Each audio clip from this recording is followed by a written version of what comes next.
चिपळूण तालुक्यातील जिल्हा परिषद आणि पंचायत समितीसाठी काल या ठिकाणी मतदान प्रक्रिया पार पडली.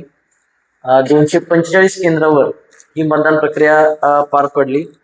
याच्यामध्ये आपल्याकडे जे मतदार होते ते पुरुष 90,935 होते आणि स्त्रिया 92,738 होते आणि त्यापैकी टोटल एकूण 1,83,673 होते.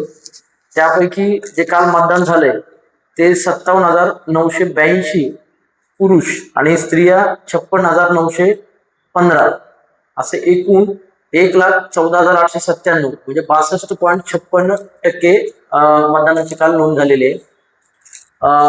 आपल्या या ठिकाणी काल बऱ्याच ठिकाणी आपल्याला ईव्हीएम मशीनही बदलाव्या लागल्या. मॉकपोलच्या दरम्यान आपण 21 मशीन बदलल्या. साहित्य वाटपाच्या वेळी पण 10 मशीन बदलल्या आणि दिवसभरामध्ये पोलिंगच्या दरम्यान 62 मशीनच्या ठिकाणी प्रॉब्लेम आले ते आपण बदललेले आहेत. कारण त्यामध्ये आपल्यासोबत बेलचे इंजिनियर पण होते. त्या बेलच्या इंजिनियरशी पण सगळीकडे संपर्क करून व्हिडिओ कॉलिंग करून वगैरे सगळ्यात प्रॉब्लेम दाखवले होते. परंतु तरी त्या मशीन वर्क करणार नसल्यामुळे आपण सीयू बदललेले आहेत. अशा 62 केंद्र आहेत ज्या ठिकाणी आपल्याला मतमोजणीच्या वेळी पण 2 मशीन मोजावे लागतील. यामध्ये त्या ठिकाणी मशीन बदलल्यानंतर ज्या ठिकाणी मशीन म्हणजे काही ठिकाणी एकदम शेवटच्या क्षणी बंद पडले, काही दुपारी पडले, त्यामुळे त्या ठिकाणी मतदारसंख्या कमी होती. अशा ठिकाणी म्हणजे आपल्या टोटल 245 केंद्राच्या ठिकाणी 9 ठिकाणी फक्त रागा लागले. 9 ठिकाणी रागा लागल्या आणि 9 ठिकाणीचे मतदान हे 7 वाजता सगळ्या 9 ठिकाणचे मतदान संपलं. एका ठिकाणचं फक्त 8:30 पर्यंत चाललं होतं मतदान आणि त्यानुसार आपली सर्व मशीन या ठिकाणी 10:15 जमा झाल्या आणि 11 म्हणजे सगळं चेकिंग करून आपण 11:50 स्ट्रॉंग रूम सील केली. यानंतर उद्या आपली या ठिकाणी गुरुदक्षिणा सभागृहात मतमोजणी होणार आहे. ही जी मतमोजणी आहे ती 18 गणाकरिता 18 टेबलवर होणार. यामध्ये आपण जे टपाली मतदान वाटप केलं होतं मतपत्रिका त्या टोटल 709 होत्या. 709 पैकी 36 मतपत्रिका ह्या फक्त आपण पोस्टाने पाठवलेल्या होत्या आणि उर्वरित ज्या मतपत्रिका किंवा उर्वरित मतदान आहे ते आपण सुविधा केंद्रात त्यांच्या ट्रेनिंगला घेतलं होतं.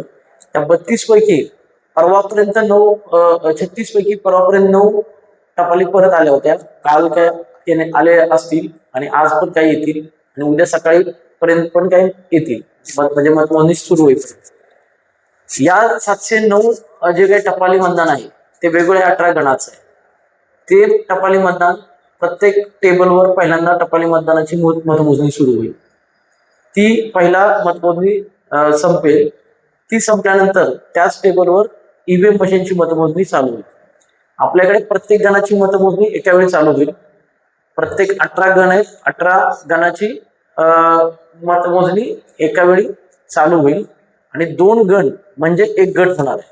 म्हणजे जिल्हा परिषद गटाची पण मतमोजणी एका वेळी चालू होणार आहे. म्हणजे एका राऊंडला एका फेरीला जिल्हा परिषदच्या 2 मशीन एकत्र येणार आणि त्याची मतमोजणी होणार.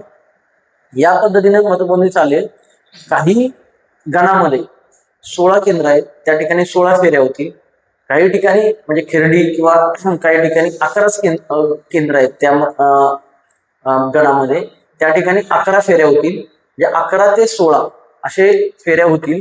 ज्या ठिकाणी कमी मतदान केंद्र आहेत म्हणजे खिरडे असेल किंवा सावर्डे असेल या ठिकाणी फेऱ्या कमी आहेत परंतु त्यांची टप्पाली संख्या जास्त आहे. त्याच्यामुळे त्यांची टप्पाली म्हणजे तोपर्यंत दुसऱ्याचा एखादा ईव्हीएमचा राऊंड संपेल त्यांची टप्पाली उशिरापर्यंत चालेल. म्हणजे शेवटी अल्टिमेटली सगळ्यांची मतमोजणी 16 फेऱ्या ज्या जनरली आपण यालाही पाहिलं नगरपालिकेला त्यावेळेला 4 फेऱ्या होत्या त्या एका तासात संपल्या होत्या.